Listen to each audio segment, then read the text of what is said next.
Ain't nothing wrong with it. Yes. So first off, what is your final reaction to the final videos that we produced? I think it was multifaceted, the learning that went on. You guys got some some good education out of how to make and edit videos, directing, pre-planning, that sort of stuff. And the final result I thought was really good. Some I thought were great, some were okay, but that's kind of the whole idea is you're not gonna knock them all out of the park every time. Is that what you're kind of asking, or? Yeah, that's what we're asking. You guys put in a lot of time and effort, I think, into doing these, especially the first one where there's a very steep learning curve where you have to figure out how to do all the nuts and bolts of all the stuff, right? And it's kind of fun, but it's also time-consuming. It's good to learn. 10 minutes of filming takes 5 hours of editing. Yep. Yep. How did you feel about your role in the project? You know what? I think it was the perfect amount where I could, help a little bit creatively and a little direction. But you guys really took control and ran with it once the teachers had the input. I think it was the right amount. It was good for me because not a ton of work, but a lot of reward, I thought. And this project was kind of different since you sort of approached us with the idea instead of us approaching you. How do you think that your initial idea compares to what the final end result was? The initial project that I had planned, in some ways it was much better. In some ways it wasn't what I had in mind, but I think it turned out really well.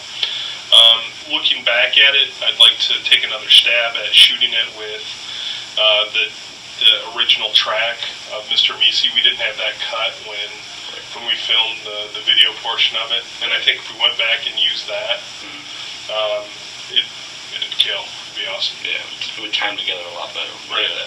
Yeah. But I think also that's kind of sort of figuring out how to do stuff. You gotta do things and go, well, that didn't work, and I could do this better. How do I improve? And then the next time it'll be better. Yeah, definitely. Every time though, you're gonna do that. You're gonna say, crap, I wish I had a. Yeah, I kind of noticed as we went along, we were able to just think things through and we can do this and that. And just troubleshoot beforehand. Yeah, exactly. Yeah. So. Yeah, see what works and what doesn't. So. Yeah, that was an interesting part of starting with. I think the hardest one first was doing the moving green screen and all the different parts of the animated video was, especially with the editing part.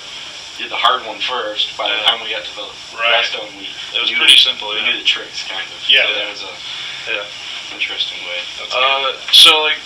Us as group members, how do you think we work together? You guys, it seemed like you all took your roles and changed them, occasionally, and it seemed like you guys had a nice symbiosis.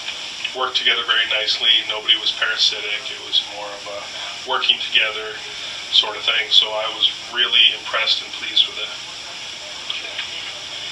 And what are your plans for using the videos, and how do you think other teachers will use the videos? Well, I'm going to actually probably use all your videos as teaching tools. I'm going to have a class where an independent study class, and use them as examples and stuff to do.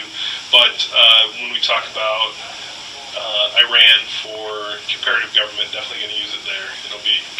It's a funny way to remember who's what and where. Right. So you're actually going to have a independent study class that does what you did this year. Wow, that's pretty cool. Yeah. That'd be pretty cool. We're gonna do it in the opposite direction. We're gonna start really simple and basic, and then probably some input from you guys on how to scaffold that. What skills to do each time. Yeah, sure. Yeah. Might be a good culmination for me. Just jot a few notes down. Yeah, sure. Okay. Would be helpful. Yeah, that'd be good. What would you have liked us to have done differently? Like anything in general, just done differently. Yeah, I'm trying to think if there was anything really to do differently. I would like to have more time, but you know, Yeah. Time crunch of the project and that, which, well, yeah, just more time because there's a million things you can do yeah. Right. Do it outside of the constraints of a project. Right. Just do it for doing it. Yeah, and I hope you guys will do some of that because it's fun to do. But it turned out to be. Throw it online, do some. Yeah, the first video we did was definitely a lot of fun. Just I think I was over at Pat's house for like 3-4 hours, and You guys were working on your hair out sometimes. No, come on. How do we? Oh crap! Yeah, no, there's a lot of that. Yeah, Trust me, I've done some videos where you work for 45 minutes at one tiny little segment that's going to last 3 seconds on screen. Yeah. But you got to get it right. Yeah. And it's frustrating and fun at the same time. Yeah, with all of them, there's definitely moments where especially with the ones where we, like China and Iran, where we had to overlay sound, where you got to get the line up and you got to get this part, you got to 1 second off.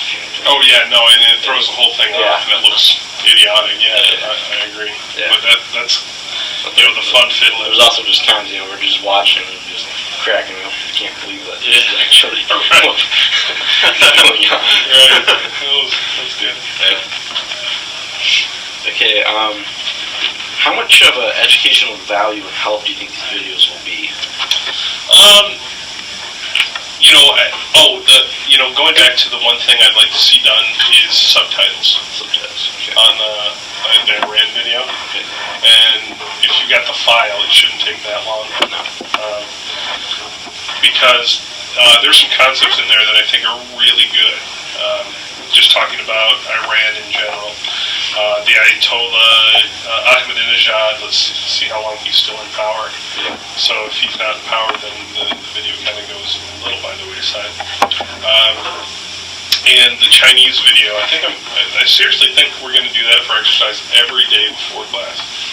And seeing kids that they know do it will make it a lot easier to get up and be embarrassed by doing it. Because when you're doing it, you're doing it. You're just like when it was just us and we knew we had to make the video. For me, it actually wasn't that bad, but like getting in front of class and then all of a sudden we got this fun video we want you guys to do some exercises to. It's a freshman or like a sophomore. You look at that, you're like, Mr. Cole, what kind of a teacher are you again?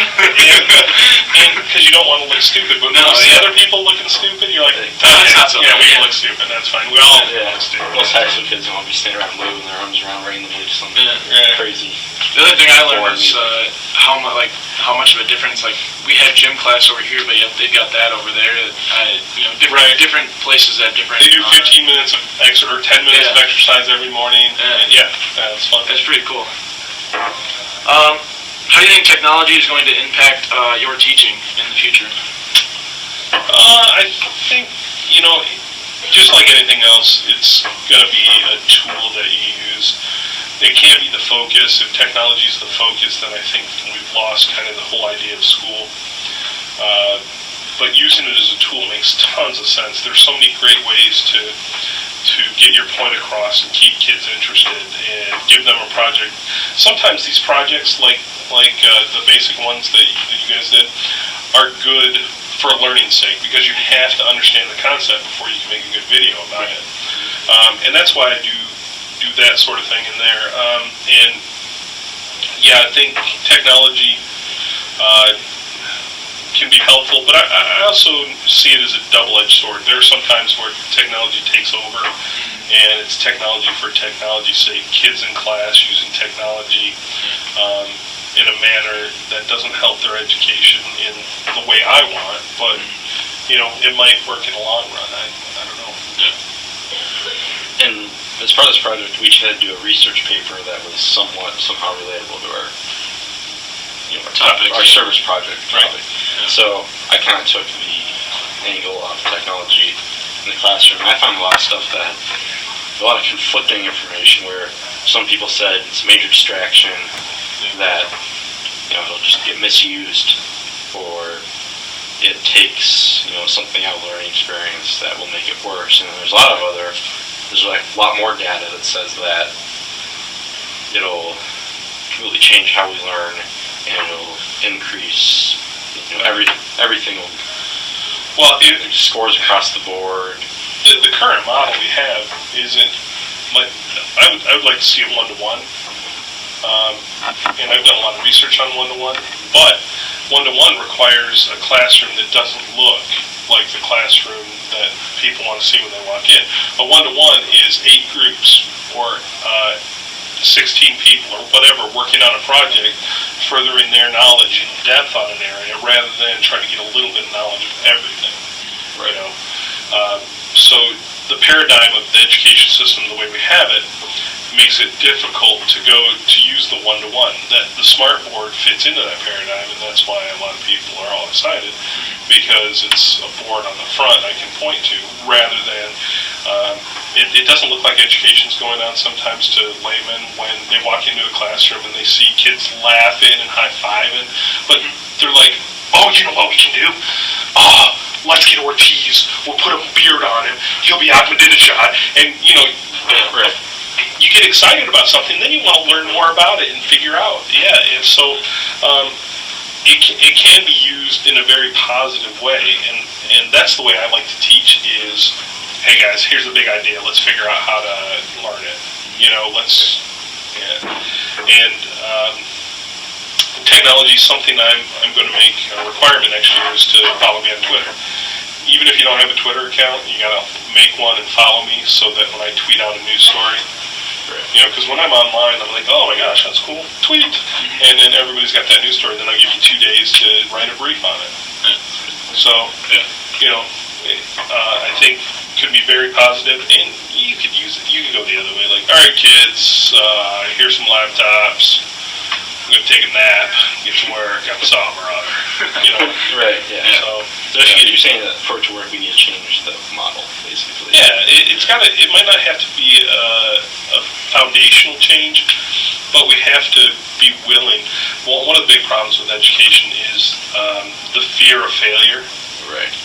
Because when you do something and it's different and new,